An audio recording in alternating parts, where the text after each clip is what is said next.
Don't take everything that the mind tells you seriously.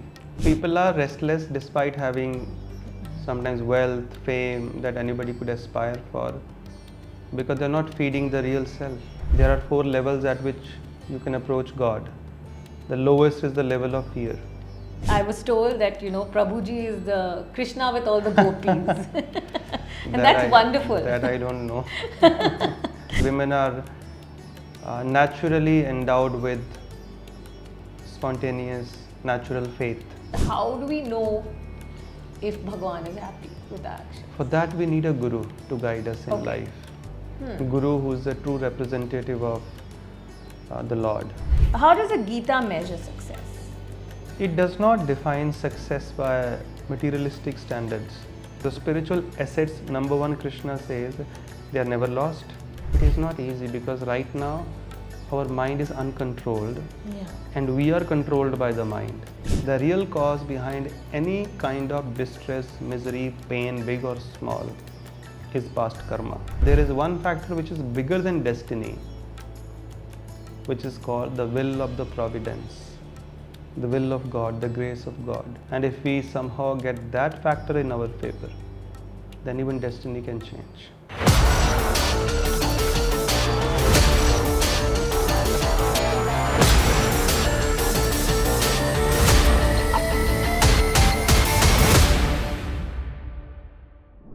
The Bhagavad Gita, as a key sacred text of Hinduism, stands apart from other religious texts because it is not a book of don'ts. It doesn't sentence a person to hell for not following its advice. It can be best described as an empowering manual for purposeful living. Our guest on this episode is an extremely popular monk and author from Iskcon Mumbai, who is very well known for his relatable commentary on the Gita. Very pleased to have with us on Buzz by the Bay, Nityanand Charan Prabhuji. Hare Krishna. Hare Krishna, Thank you. Prabhuji. Such a pleasure to have you in the studio, and congratulations on your recent book launch. Thank you so much. Gita for the young and the urban. Definitely very, very relevant, very necessary, in these times. Yes. So your satsangs are very popular. A lot of the young women of Mumbai find your talks very inspiring. How come that is a demographic you feel that has really been drawn to your satsangs? I think Srila Prabhupada, the founder Acharya of Iskcon, he used to say that women are naturally endowed with spontaneous, natural faith. So it's easy for them to connect to spirituality. Yes. They have a very innocent heart, and men are, because they have to take care of so much management, other responsibilities, so they find difficult sometimes if the mind is preoccupied. But the women, they have a special blessing that way. Yeah, I was told this. I was told that Prabhuji is the Krishna with all the gopis, and that's wonderful. That I don't know. So your new book is a call to action for millennials and Gen Z. Why do you think they need the Gita?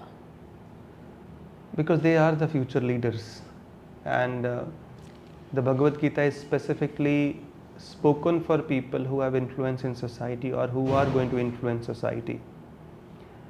Like you see, Krishna chooses Arjuna to speak the Bhagavad Gita to.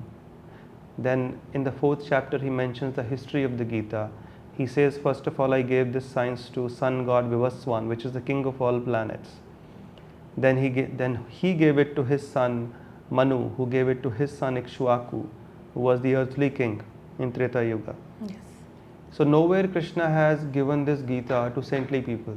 Right. It's meant for people living in society and those who can influence others, because if you go around trying to teach this message, how to live life successfully individually, there are billions of people. Yeah. We don't have that much time and energy. So if some of the leaders, the influencers can take it up, then automatically people who follow them will take it up. And youth is the time when people are actually discovering things, they are making a change in society. So therefore they need it the most, so that they can be guided properly and they can guide others also based on these principles, so that a positive change can happen in society. Because a society which does not have any ethics, morals, or especially it is mentioned, no spiritual foundation is no better than an animal society. So, but who will teach them? But who will teach this to others? Those who can, those who have the energy, those who have the time, those who have the sensory power, and those who are enthusiastic, those who are energetic, and those are the younger people. So they need it the most, and therefore this version of the Gita has manifested. Without that spiritual foundation, how are we any different from animals? And the whole purpose of human life is ultimately to strive towards some sort of self-realization. Yes. That's what Bhagwan Krishna has also said. Yes. There are a lot of young monks around now, especially from the Iskcon movement, who are writing these wonderful commentaries on the Gita. Yours is different, stands out because it's sort of in a conversational tone, it's relatable, you look at issues like relationships and mental health, through your book, through the Gita. And thousands of years later, this book is still so relevant. Do you find, in your experience, do you find young people very receptive to learning the Gita? They are getting more and more inclined with the passage of time. And there are two reasons. One is, of course, social media, the impact of social media. I mean, spirituality is all over the world now. You don't have to physically travel to convey the message, so that is helping. And the kind of issues people are facing is their good fortune that they're turning to spirituality. So especially among the younger people, this mental health is a big issue. And especially if you have roots coming from a spiritual background, then automatically that's where you find solace. So yes, younger people are becoming more and more inclined, they are more inquisitive, and they are very curious to know. And especially Gita, it has a very special appeal. Prabhuji, you explain very beautifully in your book and very aptly that the Gita is not a book of don'ts. Yes. It doesn't demand blind belief. And do you think that is what really sets our religious texts apart, the Hindu religious texts, from a lot of other religious texts? True. Yes, because our scriptures are based on love. There are 4 levels at which you can approach God. The lowest is the level of fear. If fear is the motivation to worship God, and that's not very a very dignified way of worship. Higher than that is desire. Some people worship God because there are desires. Okay, God will give me this, so I'll worship. But higher than that is gratitude, because God has given me so much. So it is my duty to at least reciprocate, say thank you. But the highest is the level of love. So all our Vedic scriptures basically deal at the level of either gratitude, and the most advanced scriptures like Gita and Bhagavad, they deal at the level of love. The level of love. And wherever there is love, there is free will. There is no imposition. Right? You give them the free will. And that's what our Bhagavad Gita or Srimad Bhagavat or the Puranas are about. So it is not about imposition, it is about explaining what is right, what is wrong, and then giving the free will to choose. That responsibility to make choices. And the scriptures also teach us that depending on what choices you make, accordingly you get rewarded or punished. So everything will be yours. Everything is yours. Yes, so God, when He comes, Krishna comes, He speaks the whole Bhagavad Gita to Arjuna. And in the end He tells Arjuna, I've told you everything, now deliberate on it with your intelligence and do as you like. No question of, look, you're condemned to hell if you don't do this. Or is there that fear-based following is not there. That fear-based adherence to the scriptures. It's really up to you. And you spoke about free will, and that's the whole theory of karma. Is that right? Free will and karma, in a sense, two sides of the same coin. I mean, the whole theory of karma is based on free will and intention. So whatever you do, you will face certain consequences. Yes. Of course, karma, we know, is not so linear also. There are many other aspects that come into it. Yeah. So when a religion is based, or when texts are based on, let's say, bhakti and love and devotion rather than fear, then there's a less chance of fanaticism in society, would you say? Obviously. Because when there is fear, see, if somebody is worshipping somebody out of fear, that means that person is not very evolved, the intelligence is not very evolved. But when there is love, automatically it makes the heart very soft. But when the heart is hard, then only people treat others like a doormat. Then there is violence in the name of religion. But if the heart is soft, all you have is love and compassion. And that is the goal of every real religion. How we love God and love everybody else in relation to Him. So any religion that teaches hatred, that's not God's religion. That's not God's way of living in this world. That's fanaticism, and that comes due to ignorance. Coming to, how the Gita defines success. Because your book is for the urban youth, right? And this whole idea of success is so ingrained in everyone, and most people measure it, use wealth and fame and following as a yardstick for success. How does the Gita measure success? It does not define success by materialistic standards, because it says that in the very beginning Krishna condemns this materialistic mentality. He says if you get attached to anything which is matter, the problem with anything material is it is going to change continuously. And why do we want to accomplish things in life? To be happy. But if you try to find happiness, permanent happiness, in something which is temporary, you will end up with misery. Because it will have a shelf life, it will change. It will have a beginning and an end. So Gita describes that true happiness, true success is something that is everlasting. In this world, if we get one thing, after a while something better comes up and we want something else. We want that particular thing. Nothing is permanent. Things keep changing. Our whole body, you see, keeps changing. After a few years, the body will completely change. Our relationships change, our mindset changes. So if we tie our happiness or success to things which are temporary, Bhagavad Gita says, there will be misery. But if we want to really tie our happiness to things which are of permanent nature, which cannot be taken away from us life after life, they can stay with us, that is real success. That is true happiness. That's where you find true happiness.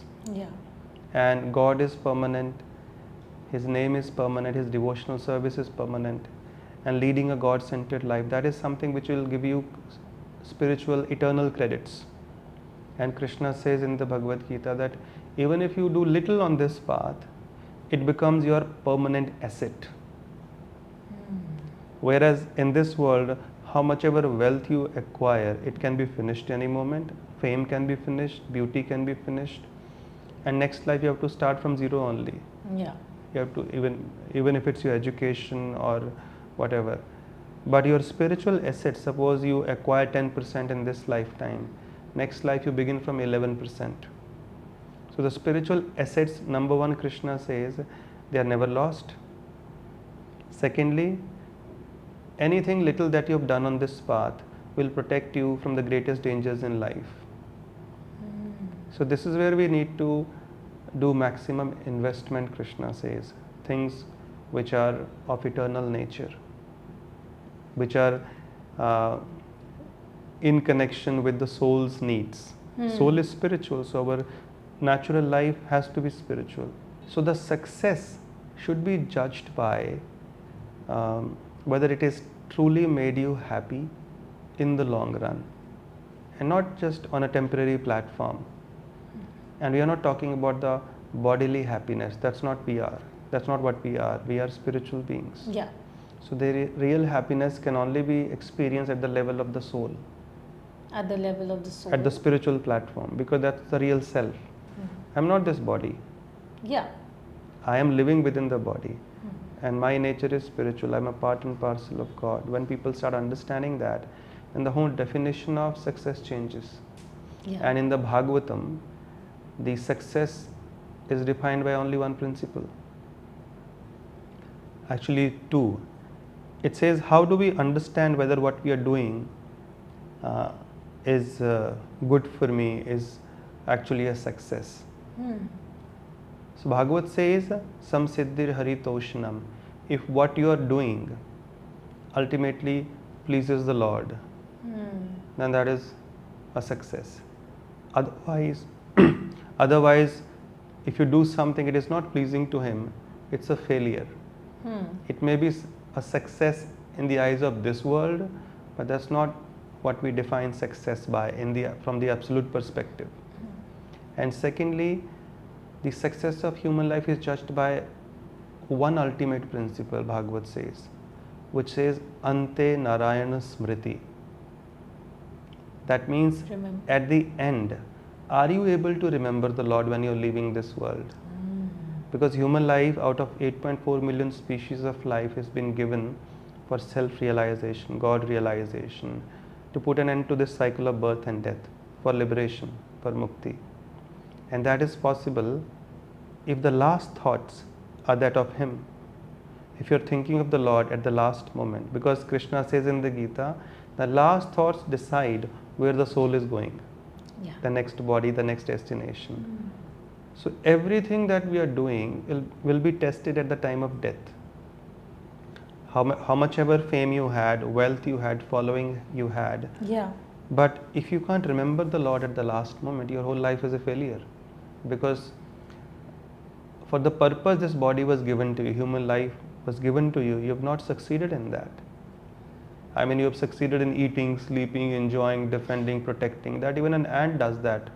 A dog does that, a hawk does that. So a bird is doing the same thing. But human life is meant for self-realization, God realization. Therefore, anybody can make a show of study during the semester. But how well a person has studied will be tested at the time of the exam. Yeah. Therefore, it is said life is a preparation, death is the examination. But if you can remember Him, that means you have made your human life a success. So that's how we define success. So that's the definition of success. Yes. If you can remember in your final examination moment, Yeah. if you can remember the Lord, then you have succeeded. Yeah, because that's what human life was given to you for. Yeah. And if you achieve that, and to achieve that you have to practice remembering Him every day.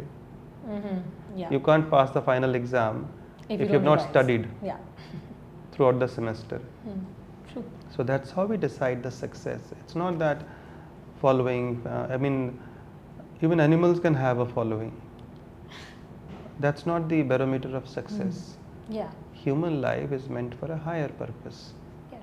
And if we don't achieve that, we get degraded into lower species only.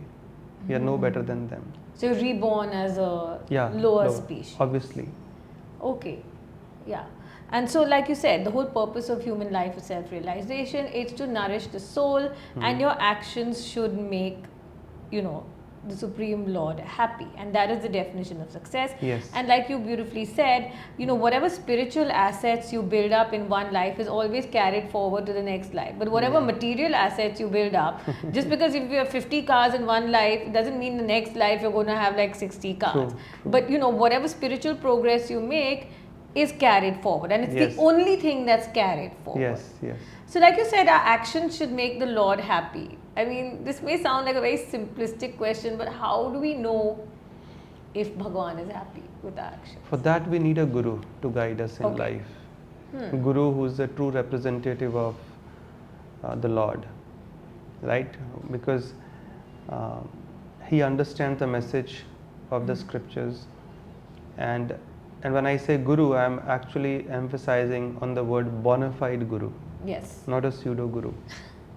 There are so many in Kali Yuga, Bhagavad mentions. Yeah. So somebody who is 100% dedicated to the service of God, and who is guiding others towards him. That is the real guru. These are just two basic qualifications.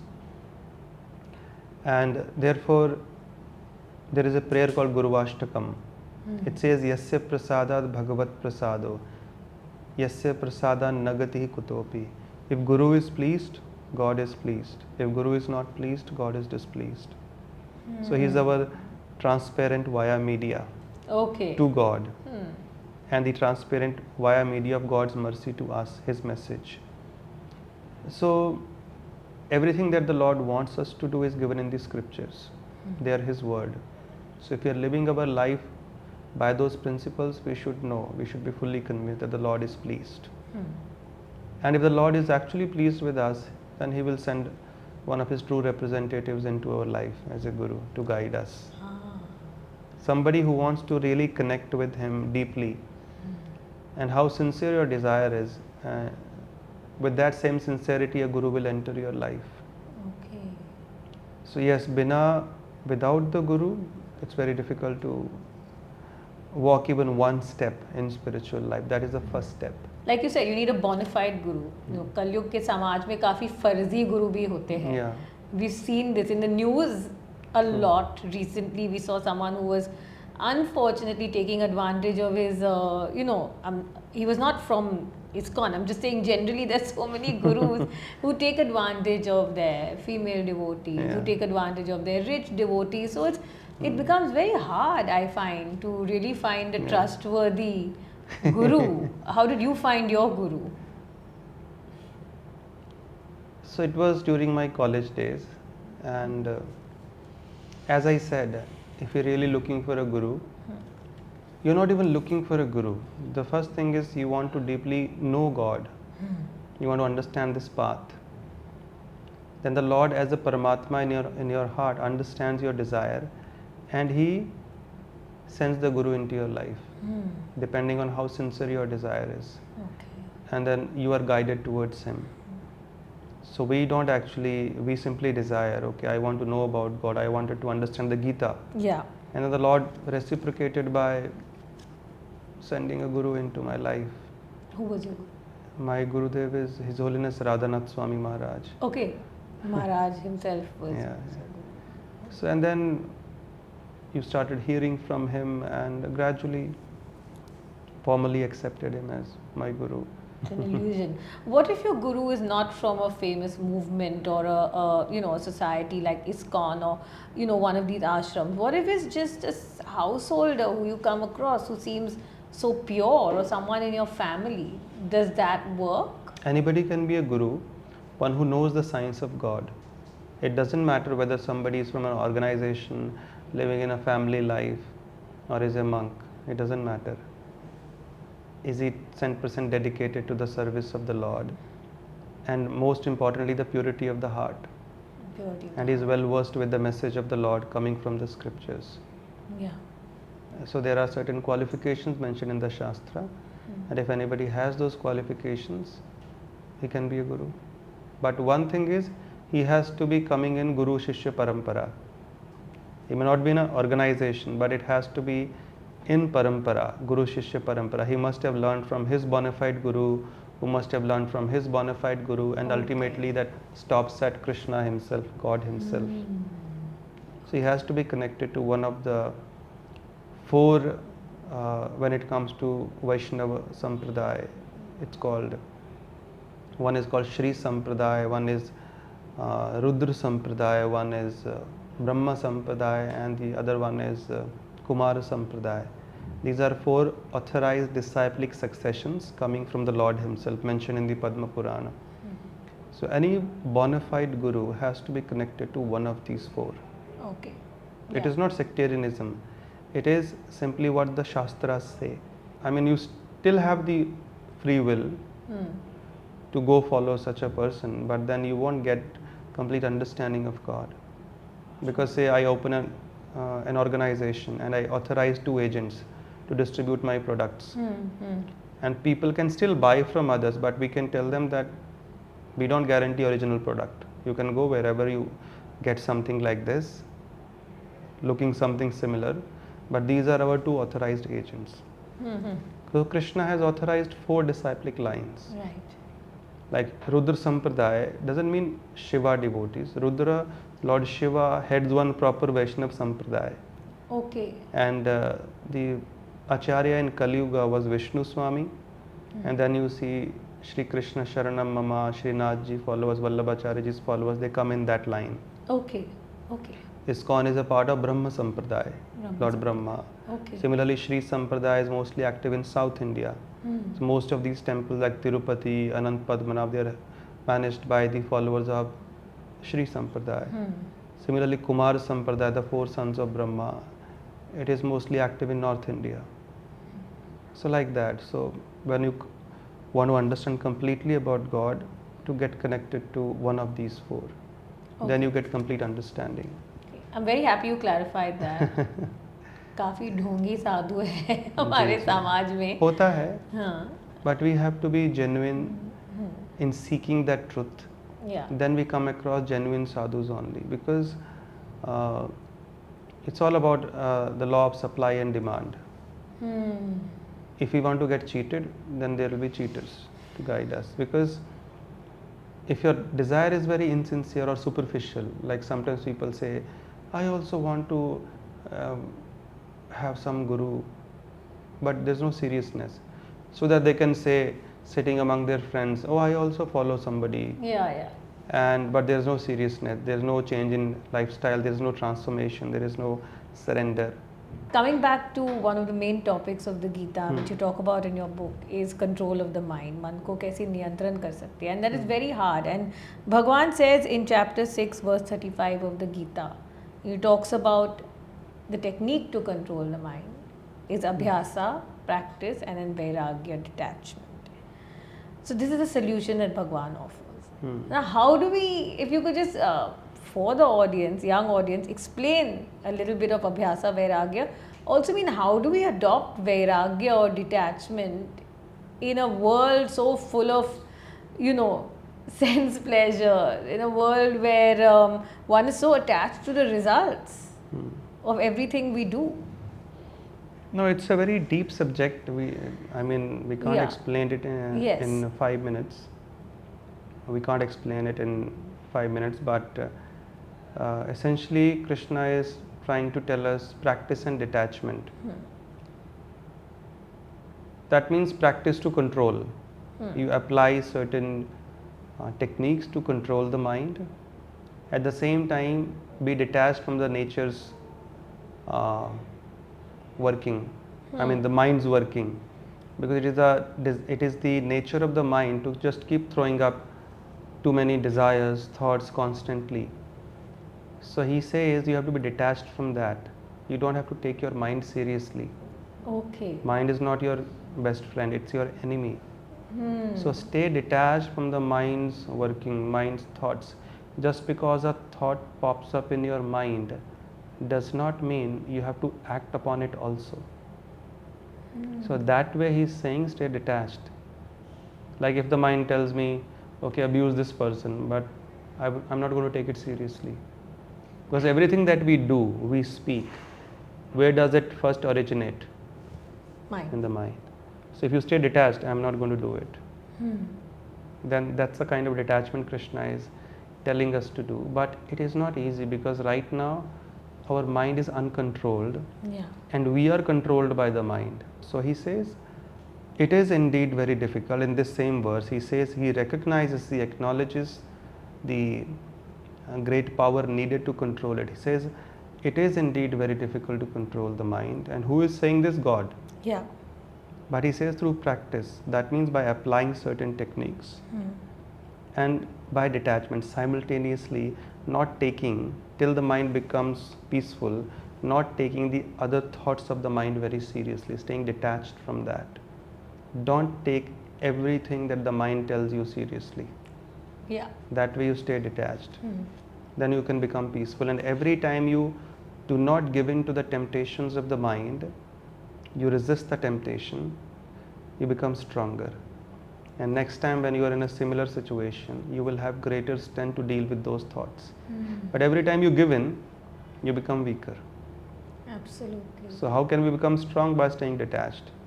That means you have to repeat to yourself, I will not take my mind seriously. Lovely. Just like people in your life, some people whom you don't take seriously, doesn't matter what they do, what they come and say, because you don't give any value to them. So you have to stop giving value to your mind Yes. till it becomes your best friend. And for that you need to practice.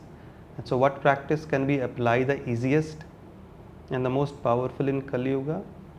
So mind in Sanskrit is known as man. And the most powerful weapon to deal with the man is mantra. And Yes. which mantra to be chanted in Kali Yuga? It is said the mantra which consists of God's names. Like we specifically recommend, and it is mentioned in the Kali Santran Upanishad, specifically for Kali Yuga, is the 16 syllable Hare Krishna mantra. Hare Krishna, Krishna Krishna, Hare Hare, Hare Ram, Ram Ram, Hare Hare. So when you chant, the technique is try to hear the sound of the mantra, because our mind is very sensitive to the sound. Just like if somebody comes and tells you, you are in a very happy mood, you are the most useless person in the world. What has happened here? You are not useless, but somebody made that sound. Yes. And our whole body starts reacting because the mind took it seriously. So the mind is very sensitive to the sound. So when you regularly make it a practice to chant and hear the names of God, Hare Krishna, gradually the mind becomes very peaceful. It starts cooperating with you rather than resisting you. And within like 2-3 days you can start experiencing the benefits. And this chanting is something that you don't need to make special arrangements for. You can chant while walking, sitting, before taking bath, after taking bath. But when you start chanting, the mind will still wander away from the sound. It will get distracted. Again, gently bring it back. Again, focus on the sound. The more you focus on the sound, the sooner you will start experiencing the power. It is the most powerful weapon for the man. So, like you've said, it's just don't take your mind seriously. Yeah. That is the best way. Don't give in to everything your mind True. says. Don't believe everything your mind tells you. Yes. And like you said, mantra. In Kali Yuga, this is the technique we have to develop some sort of equanimity, which is like man, as you said, is man. And from what I've read, I if I'm not mistaken, tra is taken from, the root word is trayati, which Liberation. is to protect or liberate. So mantra is that which actually protects the mind, and it's so scientific and it True. makes so much sense. Yes. I mean, it makes so much sense. In theory, it sounds so simple. If more people just tried it, Prabhuji, that's why we are grateful to people like you who come out and spread this message to people. Let's talk about the growing mental health challenges in society. And you've said in your book that it's the deeper issue is that of an identity crisis.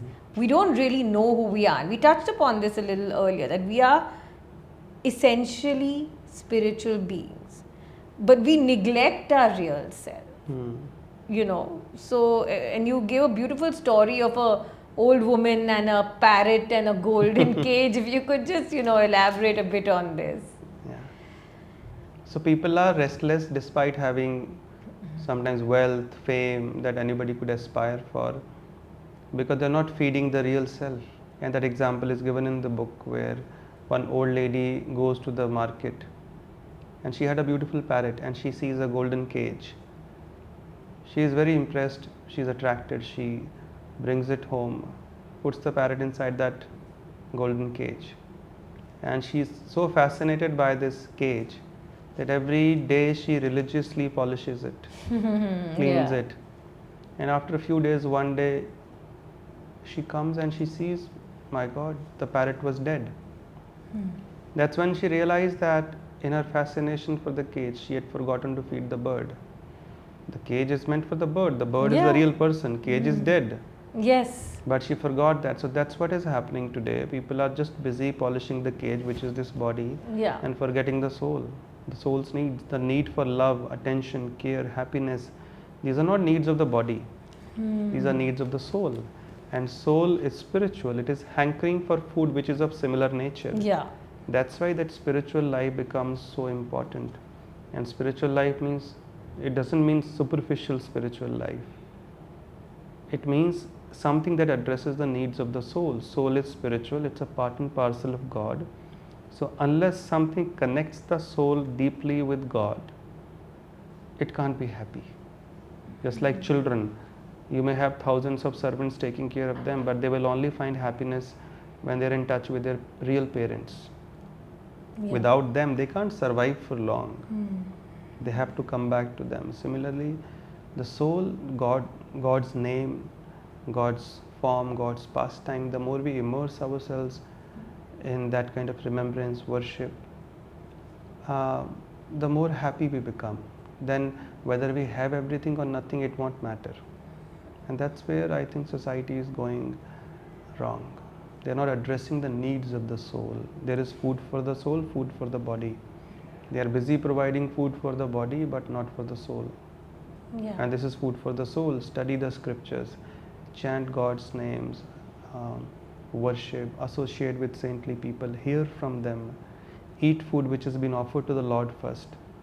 These are few things if you apply, then you will be happy. Yeah, absolutely.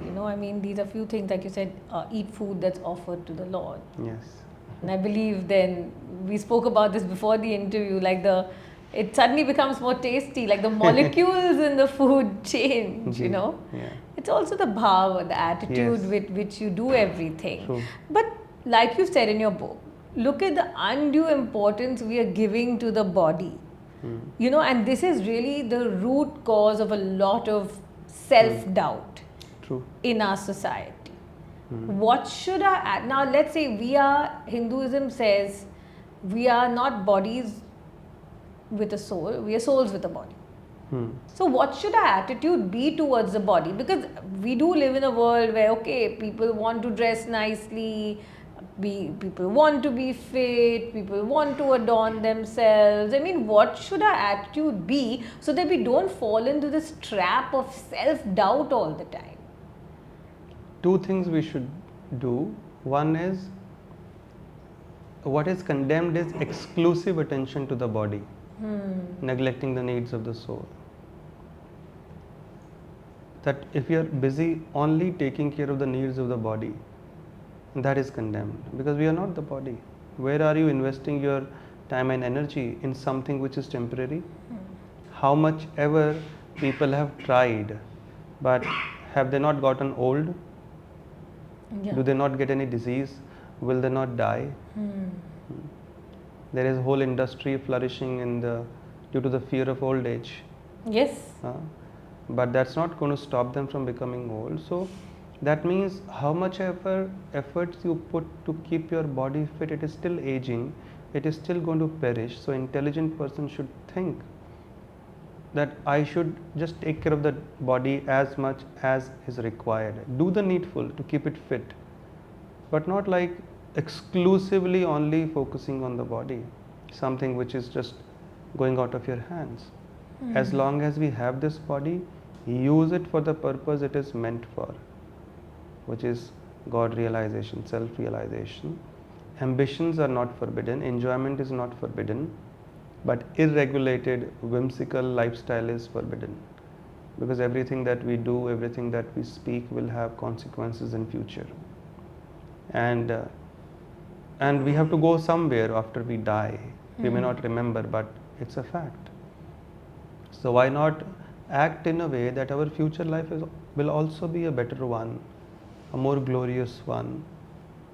So one is, yes, we do focus on the body, but not exclusively.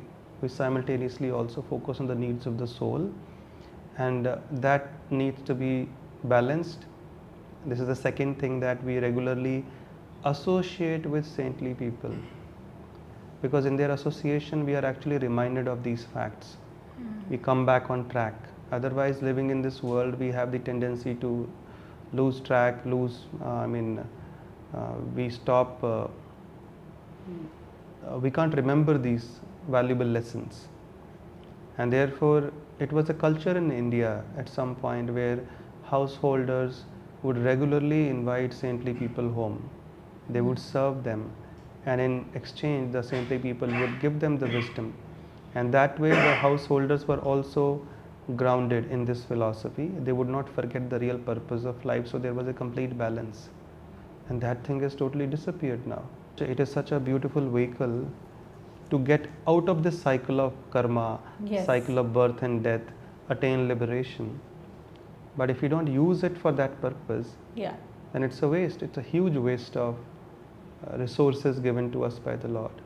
So you have to balance, and that balance can be easily managed if we regularly stay under the guidance and in the association of saintly people, saintly devotees of the Lord. Satsang. Then we will be reminded. Yeah. We'll be able to keep ourselves in check.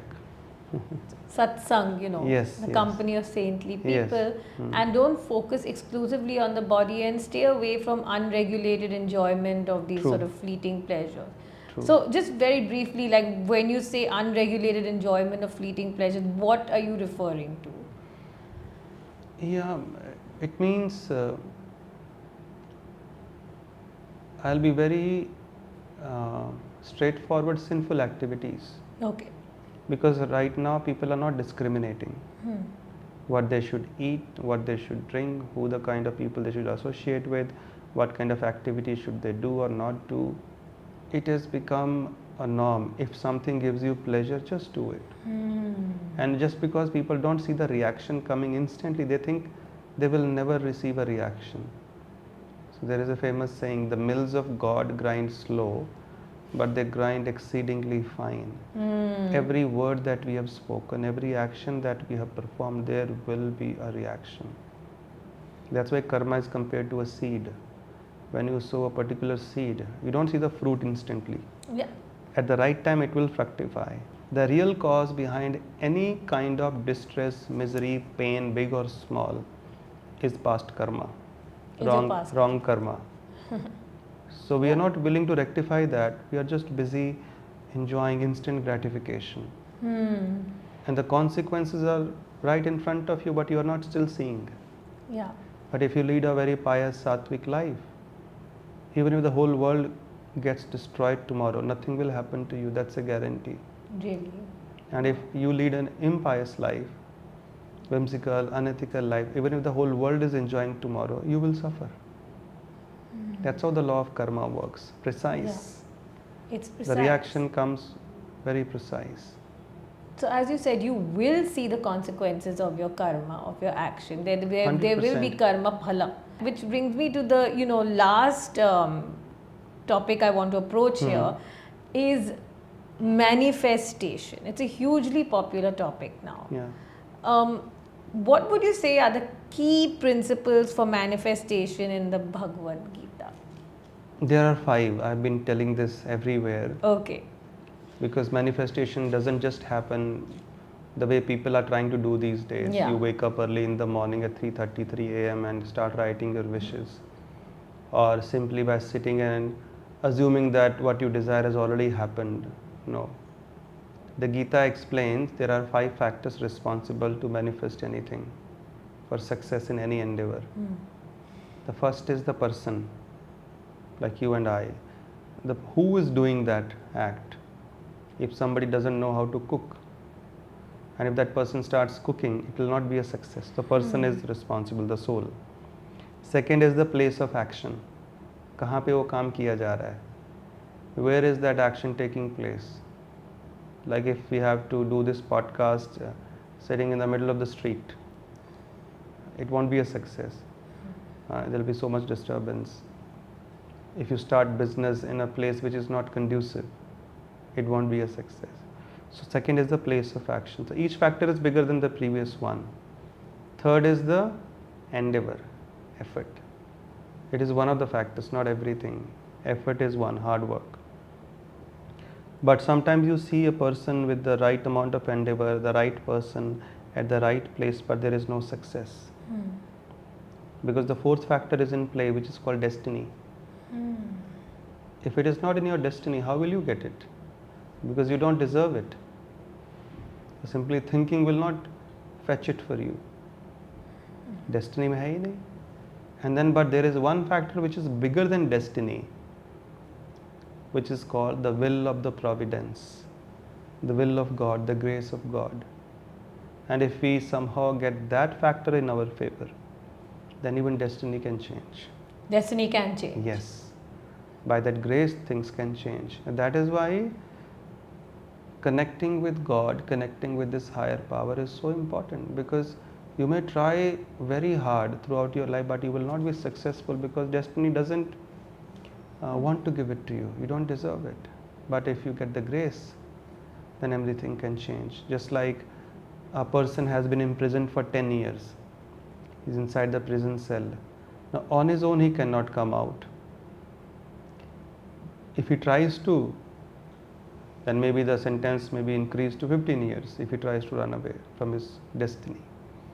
But the higher power, maybe the president of the country, can order his release.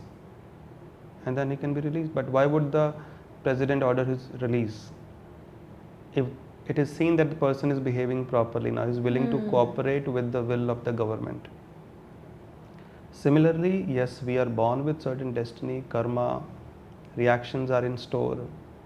But everything can change if we now at least start behaving properly and start aligning our desires, our will with the will of God. Because ultimately the law of karma is under His control. He can release anybody. And that's the promise that Krishna has made in the Bhagavad Gita. Last instruction. And the last instruction is always most important. He says, Sarva dharman parityajya mamekam sharanam braja aham tvam sarva papebhyo moksheshyami ma suchaha. He says, just come to my shelter, come to my sharan. Then what? I shall free you from sinful karmic reactions. Do not fear. He can release us from our karmic reactions, from our destiny. People are not realizing that these symptoms, the distress, the pain, suffering in their life, disappointment, setbacks, this is the cause of some unethical, sinful choices that people are making, that they are not able to connect. Okay. But any amount of distress, even if 1% distress, is the reason behind that is always our wrong choices, Okay. our karma. So that needs to be understood.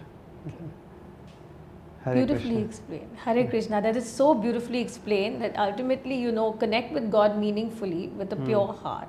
Yeah. Be careful of the choices you make.